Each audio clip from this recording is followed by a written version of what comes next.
le temple de Salomon, c'est une grande esplanade. Et il faut monter, il y a des marches évidemment, puisque c'est sur une colline, la colline de Sion. Et il y a ce qu'on voit au premier d'abord, ce sont les parvis justement dont on parle. Ce sont des sortes de cours qui sont bien séparés. Il y a le parvis des païens, le parvis des hommes, le parvis des femmes, le parvis des prêtres. Voilà.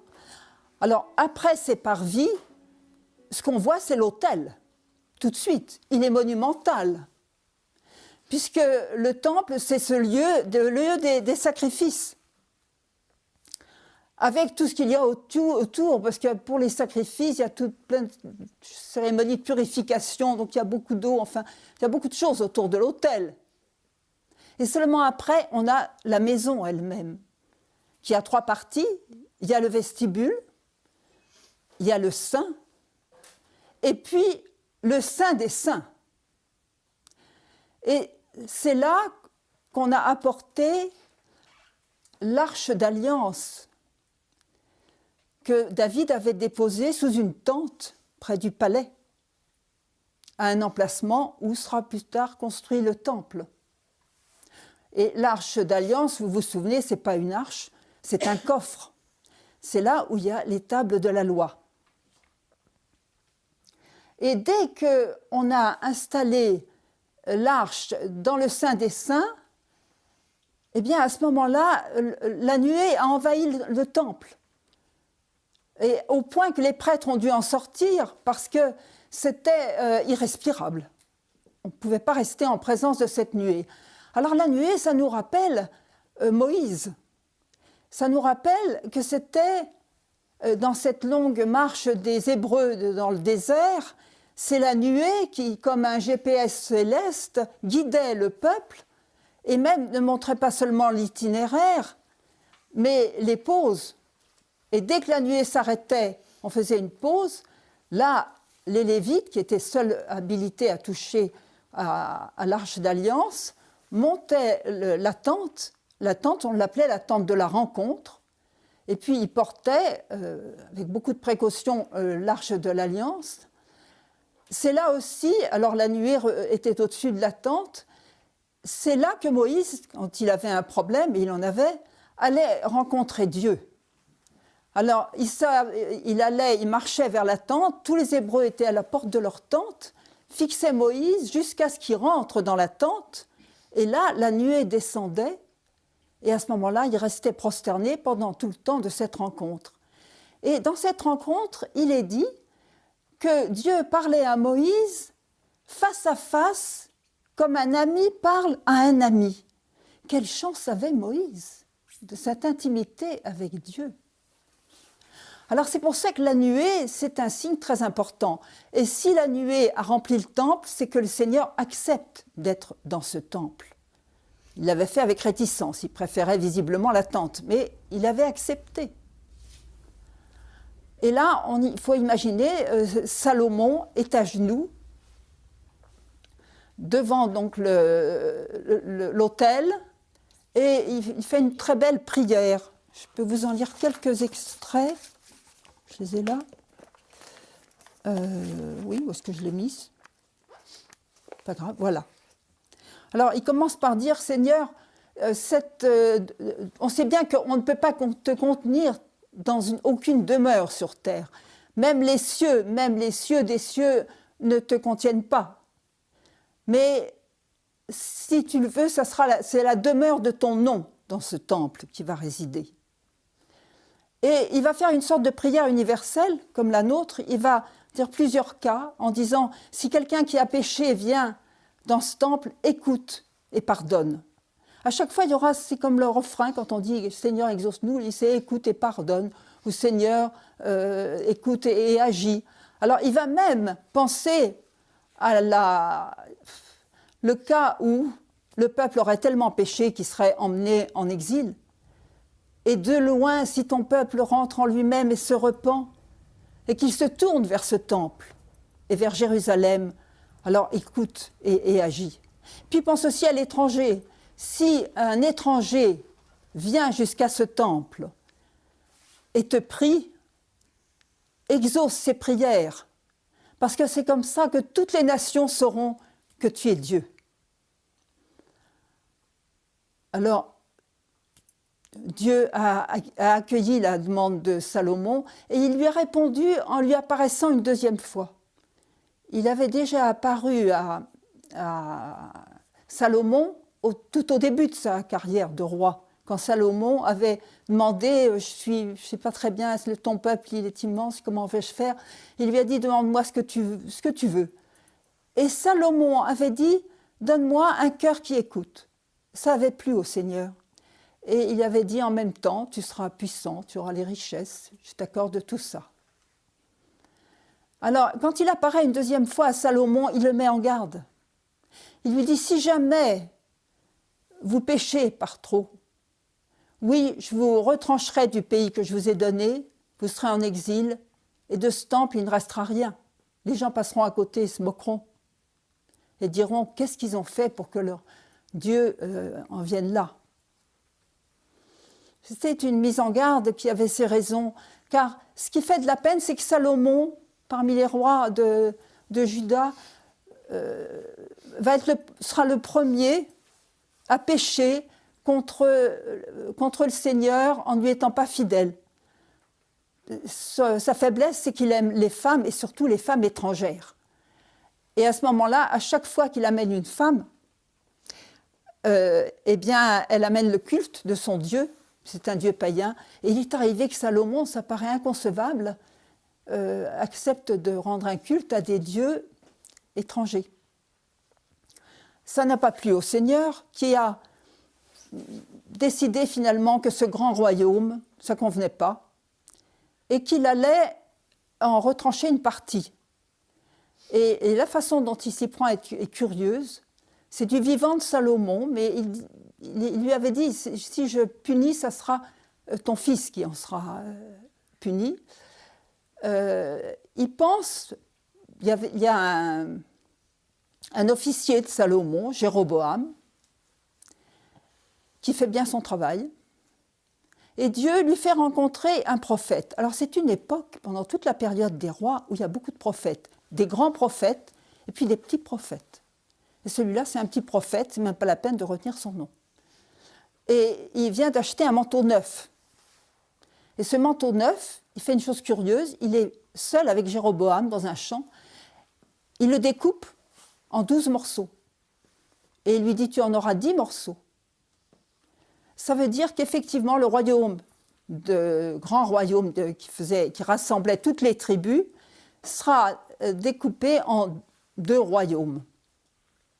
Mais pas du vivant de Salomon. Dès la succession de Salomon, effectivement, il y a maintenant un royaume du nord avec 10 tribus, avec à sa tête Jéroboam, qui devient le roi d'Israël. Et Dieu avait dit, si tu m'es fidèle, je te donnerai une descendance, comme je l'ai fait pour David.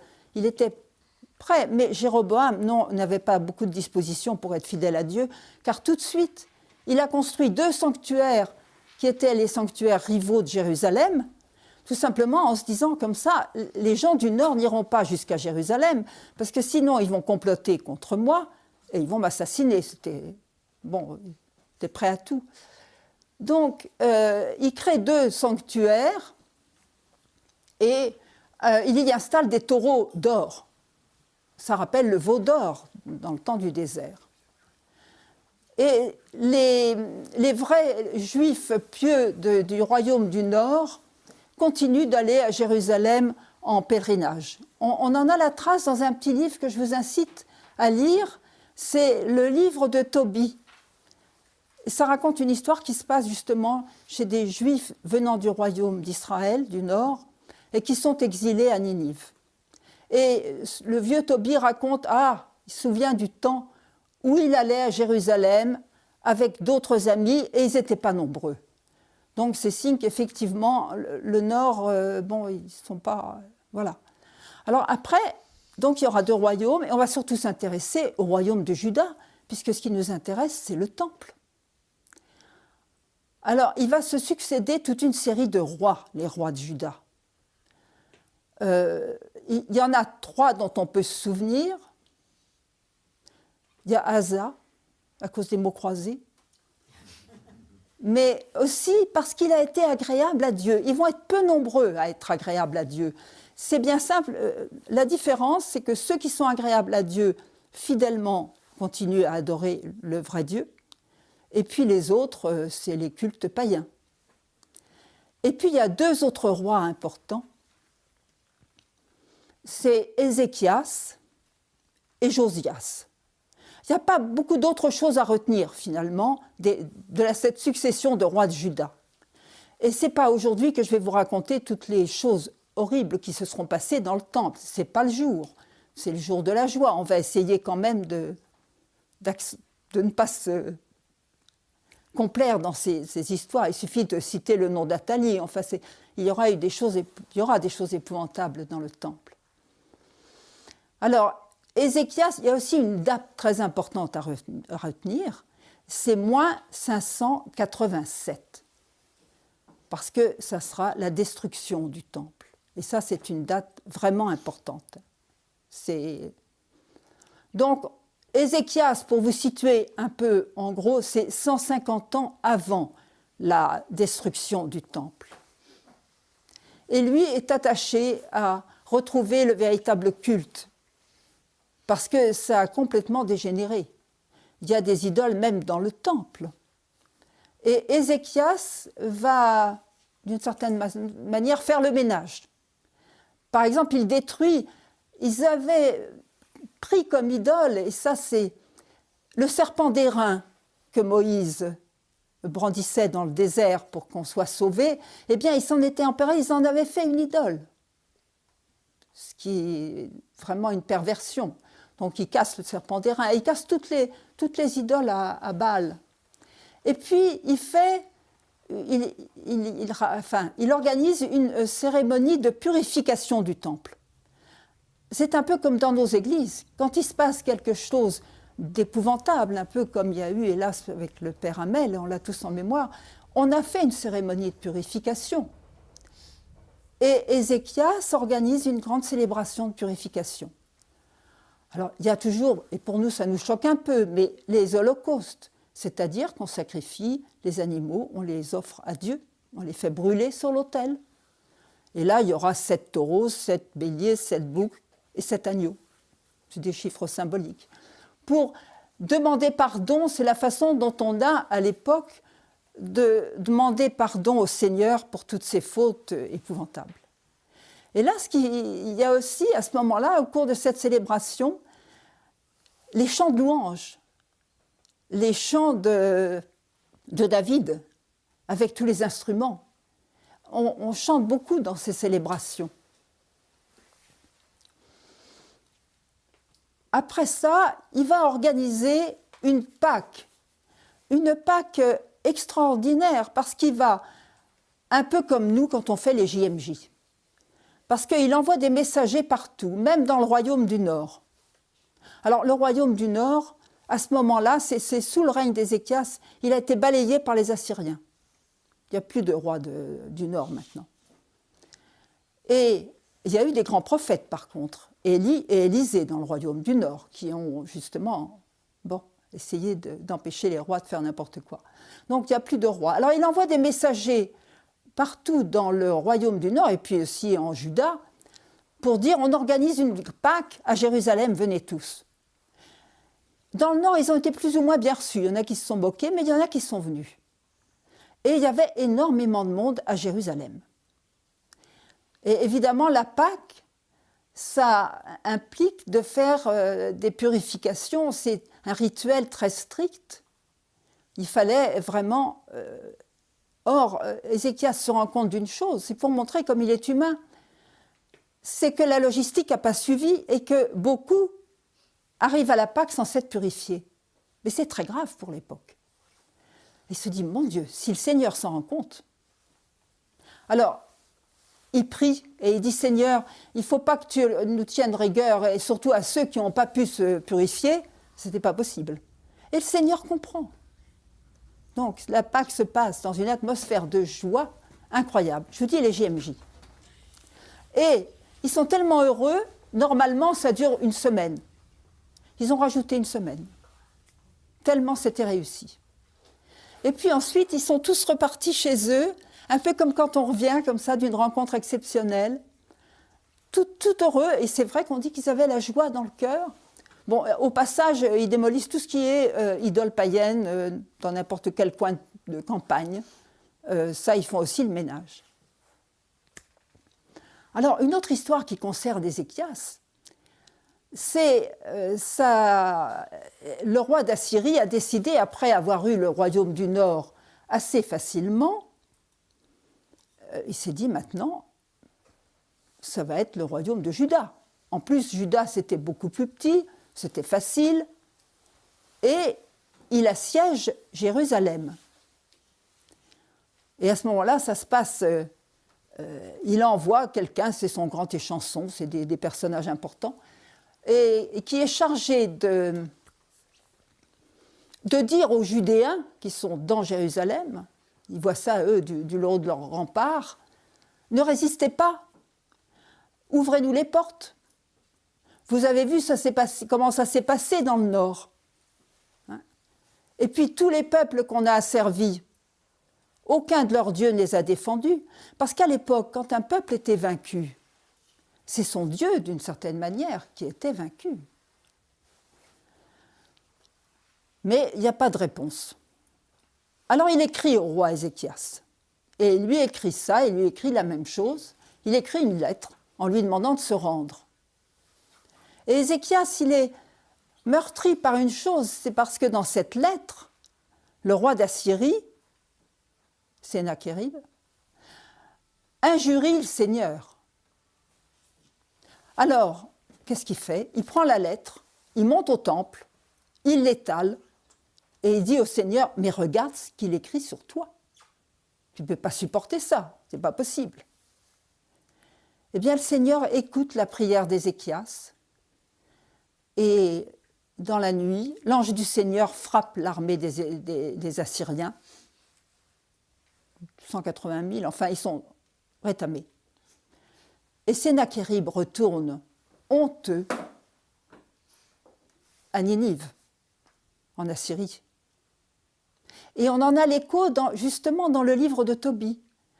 Parce que là, il est tellement furieux contre les Juifs qu'il va s'en prendre aux Juifs de Ninive.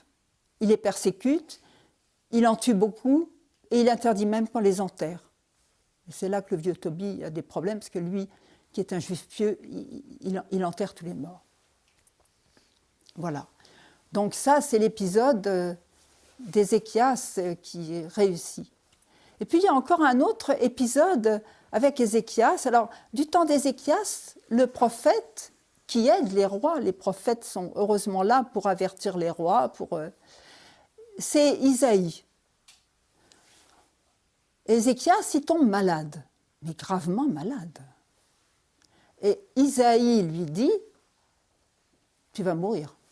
Les prophètes, ils disent vrai. Et Ézéchias, lui, c'est très dur. Vraiment, il a beaucoup de peine à se dire qu'il va mourir. Et il est écrit, il tourne son visage contre le mur et il prie Dieu en pleurant. Et Dieu écoute la demande d'Ézéchias. Et il le fait savoir à Isaïe, qui venait juste de quitter le roi, va lui dire, il va guérir. Et Isaïe revient et dit à Ézéchias, écoute, le Seigneur vient de me dire, tu vas guérir, dans 3 jours tu montes au temple. Ézéchias dit, moi je voudrais un signe, parce que là ça lui paraissait impossible. Et alors il donne un signe, c'est une histoire d'ombre qui va reculer, enfin un signe qui a trait avec le soleil. Je ne sais pas très bien compris de quoi il s'agissait, mais bon. Effectivement, il guérit miraculeusement et il a 15 années de règne supplémentaires. Et c'était bien parce que c'était un bon roi. Donc, voilà le règne d'Ézéchias, mais Isaïe va lui annoncer que y aura des catastrophes qui vont bientôt arriver. Ça sera à peu près donc dans 100 ans. Et Ézéchias a une réponse de bon sens, il dit, mais que ça ne sera pas de son vivant. Et bien il dit, tant mieux, au moins le peuple aura quelques années tranquilles. C'est très positif, Ézéchias, et sympathique. Et comme la Bible conclut, il n'y eut pas de roi meilleur que lui, ni avant, ni après, c'est souvent. Et la référence toujours est telle que le roi David. La grande référence, c'est toujours le roi David, car il est dit que David il a fait tout ce qui était agréable à Dieu, sauf l'histoire de Uri, le Hittite qu'il avait envoyé à la mort. Mais il n'a jamais abandonné le culte du Seigneur. Et ça, c'était l'essentiel. Alors après, les rois qui suivent, je ne vous les décris pas parce qu'ils ont fait tout ce qui était désagréable au Seigneur. Et c'est son arrière-petit-fils, j'ai compté, c'est Josias, qui lui fait ce qui est agréable au Seigneur. Alors entre-temps, de nouveau, le temple avait été rempli d'idoles plus ou moins nettes. Et lui aussi, il dit on va restaurer le temple. En plus, il n'était pas en bon état, le temple, on ne s'en occupait plus. Donc Josias fait en sorte qu'on répare le temple. Et en réparant le temple, qu'est-ce qu'il retrouve dans un coin? Un rouleau, curieux, un parchemin. Et on l'apporte au roi. Et quand le roi commence à le lire, il déchire ses vêtements et il pleure. Ça, c'est le signe pour les Juifs qu'il y a faute vis-à-vis du Seigneur. Parce que ce rouleau, c'était la loi. Mais pour s'en assurer, il dit au prêtre, allez donc demander ce qu'en pense. Alors là, cette fois-ci, c'est une prophétesse qui, à l'époque, était réputée pour parler au nom du Seigneur. Et cette prophétesse dit, oui, c'est très important. Oui, c'est effectivement quelque chose de... c'est la loi. Alors, Josias décide la lecture de ce livre public. Il rassemble tout le peuple, il monte sur une estrade et solennellement, il lit le livre, c'est le Deutéronome, que déjà Josué avait lu au peuple avant d'entrer dans la terre promise. Il l'avait lu entièrement. Et à cette occasion, il avait renouvelé l'alliance du peuple avec Dieu. Parce que ce qu'il y a d'original dans la relation qu'il y a entre Dieu et son peuple, c'est qu'il a besoin d'avoir l'accord du peuple. Il a fallu qu'au pied du Sinaï, le peuple dise « oui, on est d'accord ». Ce n'est pas le Seigneur qui s'est imposé au peuple sans lui demander son avis, pas du tout. Il faut toujours que le peuple, et là le peuple renouvelle son alliance. Josias, lui, va mourir au combat contre des ennemis. Mais Josias, c'est très près de cette période terrible de moins 587, parce qu'il meurt en 609. Alors je vais vous dire, c'est très difficile de calculer à l'envers. Il faut faire des soustractions, et quelquefois, bon, je ne dirais pas que je prends la calculette, ça ne serait pas bien, mais... Non, oui, je vois des protestations là, mais non. Non, mais c'est difficile. En réalité, c'est donc... Josias meurt 10 ans avant la prise de Jérusalem, ou tout au moins déjà les débuts.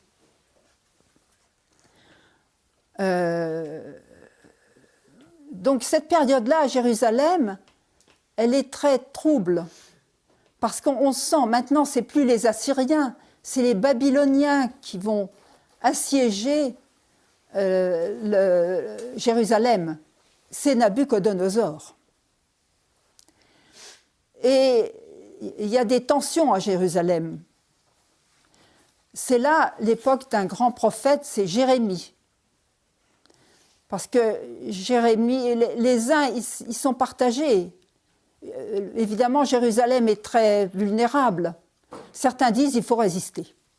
D'ailleurs, on voit bien Ézéchias, c'est pas si loin que ça. Le Seigneur est intervenu, donc peut-être pour nous, ça sera la même chose. Il a bien vaincu le pharaon avant la mer Rouge. Enfin, Il se base sur tout ça, et pourquoi pas? Et Jérémie dit non, il ne faut pas résister. Non. De toute façon, vous allez partir en exil, et il faudra même se réhabituer à vivre en exil. Alors, c'est quelque chose qui le rend très impopulaire. En plus, il est impopulaire parce qu'il est prêtre, mais pour une raison qu'on ne connaît pas, il n'avait pas le droit de rentrer dans le temple de Jérusalem. Il parlait à la porte du temple.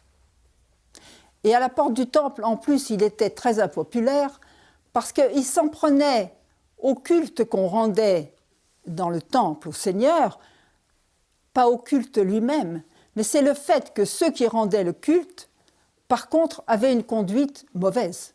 C'est un peu ce que dira le Christ en parlant des sépulcres blanchis, en disant « ça ne correspond pas, leurs actes ne correspondent pas, il n'y a pas coïncidence entre leur piété et leurs actes. » Et ça, Jérémie, il a frôlé la mort à plusieurs reprises parce qu'il était vraiment devenu, pour l'époque, insupportable. Mais ce qu'il disait était vrai. On ne sait pas très bien comment va mourir Jérémie, on pense qu'il est emporté en Égypte. Enfin, c'est vraiment un prophète très intéressant, mais très souffrant. Bernadette nous l'avait évoqué, c'est comme ça qu'on l'avait découvert. Et alors, effectivement, ça se passe en 2 temps, la prise de Jérusalem. En moins 597, donc 10 ans avant la destruction, Nabuchodonosor prend la ville, il va piller le temple et il va emporter une partie de la population, sans doute beaucoup de ceux qui sont les plus importants, dont le roi Joachim, en déportation, en exil à Babylone. Dans cet exil, il y a un prophète qui ne l'est pas encore, mais qui va le devenir, qui part avec ce début de cohorte. C'est Ézéchiel. Il faut dire, là c'est une parenthèse, mais vraiment, je trouve que l'actualité nous fait vivre des choses qui sont semblables à ce qu'ils ont vécu. La destruction des lieux saints, l'exil forcé, tous ces gens qui sont jetés dehors et sur les routes, les Hébreux le connaissent à cette époque. Et il va s'écouler 10 ans avant que Nabuchodonosor revienne, en moins 587. Et là, le temple est détruit. Alors, il faut s'imaginer ce que ça peut être pour les Hébreux. Parce que la ville, la terre promise, c'est plus la leur, ils sont arrachés à la terre promise, et puis il n'y a plus le temple, là où réside le nom du Seigneur. Et c'est là que les prophètes vont avoir beaucoup d'importance, et en particulier Ézéchiel.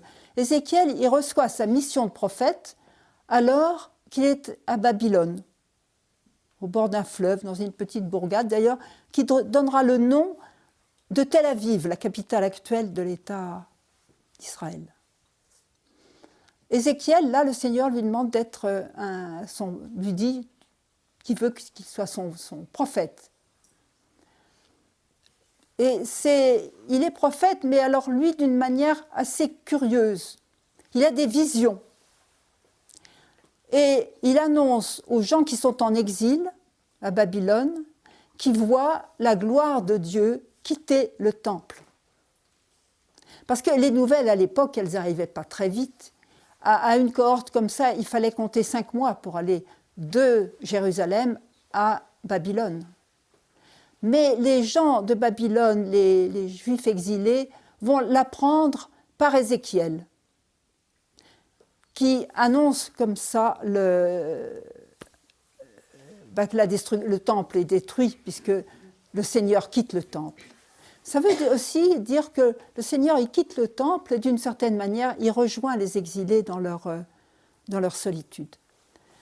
Et Ézéchiel dans toutes ses visions, aura justement le rôle de redonner de l'espérance, comme tous les prophètes à cette époque-là, au peuple.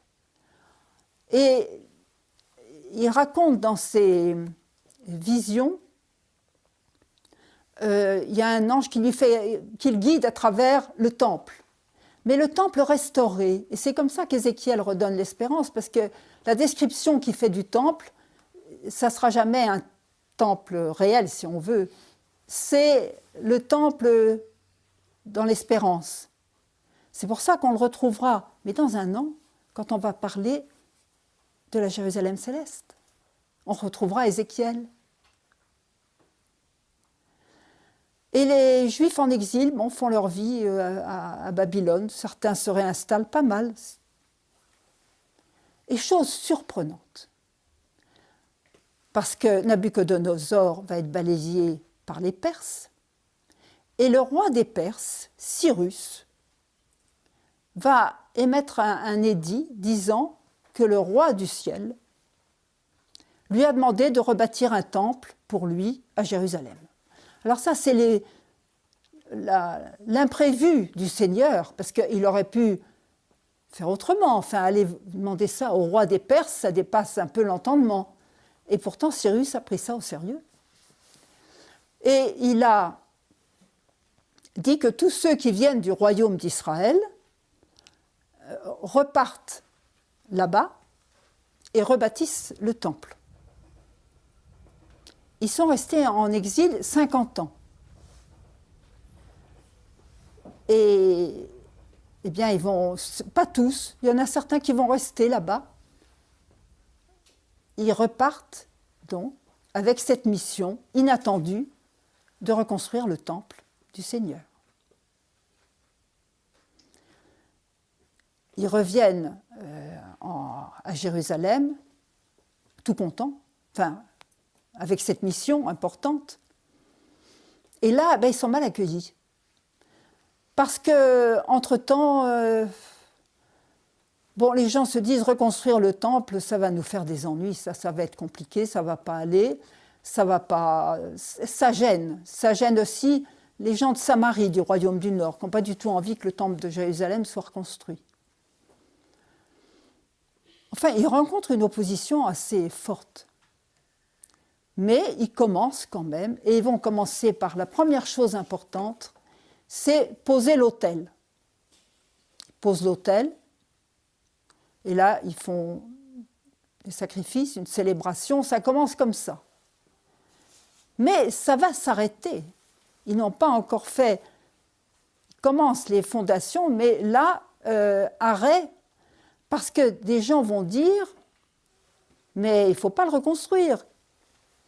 Quelle idée de reconstruire le temple. Et ils vont s'adresser aux Perses pour qu'on les en empêche. Alors, entre-temps, c'est plus Cyrus, c'est un autre roi, à qui ils écrivent ça ne va pas, les travaux du temple reprennent. Et le roi, c'est le roi Darius à ce moment-là, dit il paraît que Cyrus a décidé cette reconstruction, on va chercher dans les archives. Il y avait des archives là où Cyrus avait fait son édit, c'était à Ecbatane, ça se trouve en Iran, par là. On recherche et on retrouve. On retrouve. Et c'est vrai qu'il y a des pièces historiques qui montrent qu'il y a eu cet édit, où tout est expliqué, et que Cyrus a accepté et a dit que la reconstruction du temple, ce serait aux frais du roi de l'Empire perse. Tout, y compris tous les détails, tout ce qui est nécessaire au sacrifice, tout devra être... Alors Darius enfonce le clou pour dire vrai, et ce n'est pas de très bon goût, parce qu'il va menacer, il va dire, et quiconque s'y oppose, on prendra une poutre de sa maison et on l'empalera. Oui, c'est sauvage. Enfin, c'est les mœurs de l'époque. Oui. Et sa maison sera un bourbier. Enfin, vraiment, il est allé très fort dans la menace. Il n'y a plus aucune opposition. Aucune opposition. Et donc, le temple est rebâti. Et dans la construction, il y a 2 prophètes qui vont beaucoup aider à la reconstruction. Parce que c'était difficile, parce que justement, toutes ces oppositions, toutes ces tensions, le Seigneur va les aider avec 2 prophètes. Un prophète âgé, enfin non, il n'était pas âgé, mais il s'appelait Agé. Et il y a très peu de place dans la Bible, il a 2 pages. Mais il a beaucoup aidé à la reconstruction du temple. Donc ça, c'est important. Et puis Zacharie. qui est plus confirmée. Et justement, ça fait écho pour moi, parce qu'en reconstruisant le temple, ils ont fait des célébrations et de louanges, une fois le temple reconstruit, où on retrouve le psaume 100. Parce qu'ils chantaient et ils disaient « Éternel est son amour », ce qui est le refrain du psaume. C'est dans le livre d'Esdras. Parce que Esdras, c'est l'un des Juifs avec Néhémie qui viendra de Babylone pour remettre de l'ordre dans tous ces domaines. Et il y aura la dédicace du temple. C'est un peu comme pour nous, quand on a une nouvelle église, il y a une cérémonie particulière. L'église est comme une sorte de bénédiction avec des holocaustes, c'est-à-dire les sacrifices rituels de cette époque-là. Nous, on dira une messe. Enfin, il y a des bénédictions, des chants. Et puis, je crois qu'ils vont célébrer de nouveau la Pâque. Donc, ça reprend. Il y a un nouveau temple à Jérusalem. Alors, les anciens, beaucoup étaient dans la joie de voir la reconstruction du temple, mais les anciens pleuraient. Et il est dit qu'on ne pouvait pas distinguer les pleurs des cris de joie des autres. Les anciens, ils pleuraient parce que d'abord, ils trouvaient que le temple de Salomon était certainement plus beau. Un peu comme quand on reconstruit quelque chose, on dit « Ah non, mais à côté de ça, le temple de Salomon, oui. » Et puis, c'était aussi des gens qui avaient connu l'exil, le départ, la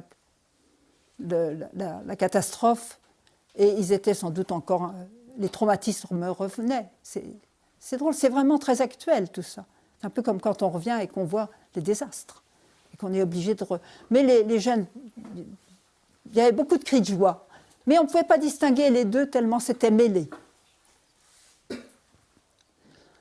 Bon, après, il y aura une chose importante, c'est la reconstruction des murailles de Jérusalem qui avaient été détruites, et on ne pouvait pas imaginer le temple, enfin Jérusalem sans défense. Donc, on reconstruit le temple. Les murailles de Jérusalem. Et dans toute la période qui suit, donc on est en moins 587, il n'y a plus vraiment de roi de Juda. C'est la période où il y a toujours une occupation, la terre est toujours occupée.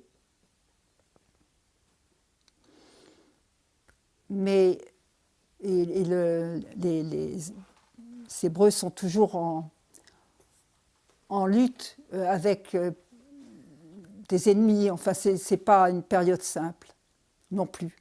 Parce qu'après les Perses, il y aura les Grecs avec Alexandre, et toute cette période. Et là, de nouveau, le temple va devenir à un moment consacré à Zeus. C'est parce que le temple, ça concentre justement. On sait que c'est un endroit important. Donc c'est là qu'on va essayer d'y mettre l'idole. Et d'empêcher le peuple de rendre le culte au Seigneur. Et il y a un mouvement de révolte. À ce moment-là, c'est les Maccabées qui, en moins 160, quelque chose comme ça, vont remporter une victoire importante et vont de nouveau redonner une certaine liberté au peuple. Il y a de nouveau un sentiment national et là, il y a un beau passage, c'est la reprise du temple par Juda Maccabée. C'est un héros de cette résistance, Juda Maccabée, qui est décrit dans le livre des Maccabées. Et il se passe là, on parle d'un miracle, mais il n'est pas raconté dans la Bible, mais c'est très important pour les Juifs. Quand Juda Maccabée et ses hommes retrouvent le temple, dans un état, évidemment, l'état dédié à Zeus, alors ils suppriment toutes les idoles et tout ce qui s'y trouve, Et en même temps, il y a un problème, c'est qu'il faut allumer les lumières dans le temple ont été éteintes. Les chandeliers, normalement, dans le Saint, juste avant le Saint des Saints, il y a les chandeliers qui brûlent en permanence. Il n'y avait plus de lumière. Et faire l'huile sainte qui va être consacrée à ces chandeliers dans le temple, ça prend une semaine. Il n'y avait plus d'huile sainte. Ils ont retrouvé une toute petite fiole, bien insuffisante pour tenir 8 jours. Mais on raconte, c'est la tradition pour les Juifs, qu'avec cette petite fiole, on a réussi à éclairer les chandeliers pendant une semaine. Et les Juifs célèbrent cette fête qu'ils appellent Hanouka. C'était il n'y a pas très très longtemps. Ça coïncide un peu, c'est une fête qui a lieu souvent en décembre, ça coïncide un peu à Noël. C'est une fête de la lumière. Et les Juifs pieux allument un chandelier qui a 8 bougies. Chaque jour, ils allument une bougie et ils la mettent pour que ça se voit même de l'extérieur. Et en Israël, c'est une grande fête. Les chandeliers, il y en a partout et on célèbre les fêtes, cette fête de la lumière. Et maintenant, on arrive très près de notre époque, de notre ère, de l'an zéro, si je puis dire. Le temple est agrandi par Hérode. Alors on avait dit raconter de Salomon à Hérode. En réalité, non, je ne vais pas m'arrêter à Hérode parce que Hérode, qu'est-ce qu'il a fait? C'était un homme politique qui voulait se donner de l'importance et il a agrandi le temple. Mais c'était plutôt à sa propre gloire qu'à la gloire du Seigneur. Et puis il était le vassal des Romains, puisque maintenant c'est l'époque des Romains qui vont occuper la Palestine. Donc le temple devient beaucoup plus grand. Il ressemble, d'après les descriptions qu'on en a, plutôt à une forteresse romaine. Mais il est imposant. C'est vrai que on en parlera dans l'évangile du temple, quand le Seigneur, avec les apôtres, ils admirent sur la colline Mont des Oliviers, ils admirent le temple. C'est imposant. Non, je ne vais pas m'arrêter à Hérode, je vais continuer. Et on va arriver en l'an 70, où la Judée, qui est toujours une terre où on se révolte, où il y a quand même une résistance vis-à-vis des Romains. Et pour casser cette résistance, alors il y a un empereur romain qui décide la destruction de Jérusalem et surtout du temple en l'an 70. Maintenant, ça commence, c'est positif. C'est en 70 que le temple est définitivement détruit. Alors là, je vais vous demander un effort de l'imagination, parce que vous vous dites, j'ai passé toute la période du Christ. Mais ça, Jésus dans le temple, ce sera l'année prochaine. Et maintenant, imaginez que vous êtes des Juifs de cette époque. Pas des chrétiens, mais des Juifs. C'est effrayant ce qui leur arrive. Il n'y a plus moyen d'aller à Jérusalem. Ça leur est totalement interdit. Mais sous peine de mort. Parce que justement, ils ont vraiment été interdits de séjour sur leur terre. Le temple, ils savent qu'il ne sera pas reconstruit. Et c'était si important pour eux. Et ils sont maintenant en plus en exil et éparpillés dans tout ce Moyen-Orient dont on entend beaucoup parler. Il y en a partout des Juifs. Il y en a en Égypte, il y en a en Irak actuel, l'Iran. Ils sont éparpillés. Et qu'est-ce qu'on fait pour garder la foi quand on est comme ça, dans cette situation? Alors, à votre avis, par quoi ils ont remplacé le temple? Vous avez des idées? Par la prière. Ça, c'est vrai, ça, c'est certainement une réponse très profonde. C'est pas les petits rouleaux qui sont mis sur les portes? Pardon? Les petits rouleaux de la loi? Ça, c'est vrai, parce que ça leur rappelle sans arrêt la loi. Alors, par quoi remplacer le temple? Alors, il y a les synagogues, mais elles vont avoir un rôle important, les synagogues, mais ce ne sont pas des temples parce qu'il n'y a pas de sacrifice dans les synagogues. C'est un lieu où ils se réunissent. Et on prie et où on étudie. Et alors, j'ai trouvé quelque chose ça a été une surprise pour moi. C'est pour ça que je vous la fais partager. J'ai cherché ce qu'en pensaient les rabbins. Il y a un rabbin que vous avez peut-être déjà entendu à la télévision, c'est Josie Eisenberg. C'est celui qui animait, il est mort maintenant, La Source de Vie le dimanche matin dans les émissions religieuses. Et il a écrit des livres intéressants sur les Juifs, sur l'histoire des Juifs. Et là, il a écrit quelque chose, mais j'étais toute surprise. Ça a un lien certainement aussi avec ce que vous disiez, la prière. Mais ils ont remplacé ça par l'étude, curieusement. Parce que c'est vrai que... Alors, il y a une chose qui a dû les préserver, c'est la loi qui est très stricte et qui les rendait un peuple à part, avec toutes leurs strictes obligations de la loi. Mais en même temps, ils ont eu ce qu'on appelle l'étude de la Torah. Dans les 6 premiers siècles il y a eu des textes qui se sont développés, des études dans la communauté juive. Ça s'appelle le Talmud. Et ce sont tous les commentaires autour de la parole. Parce que d'un côté, c'est curieux, ils sont très stricts sur la Torah elle-même. Par exemple, quand on écrit la Torah, quand elle est parce que c'est un rouleau, c'est les 5 premiers livres, si jamais il y a une erreur, ça ne se corrige pas la Torah quand on a fait une erreur en l'écrivant. Et comme on ne peut pas la jeter, il y a, paraît-il, un endroit à Jérusalem où c'est le cimetière des Torahs ratés, où il y a eu quelque chose. Bon. Parce que on a un grand respect.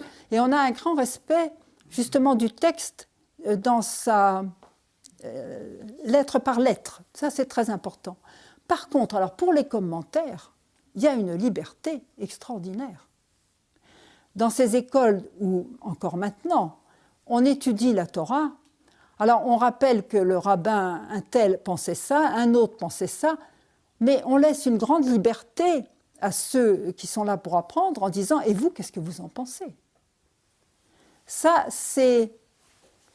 a développé une grande liberté de pensée chez les Juifs.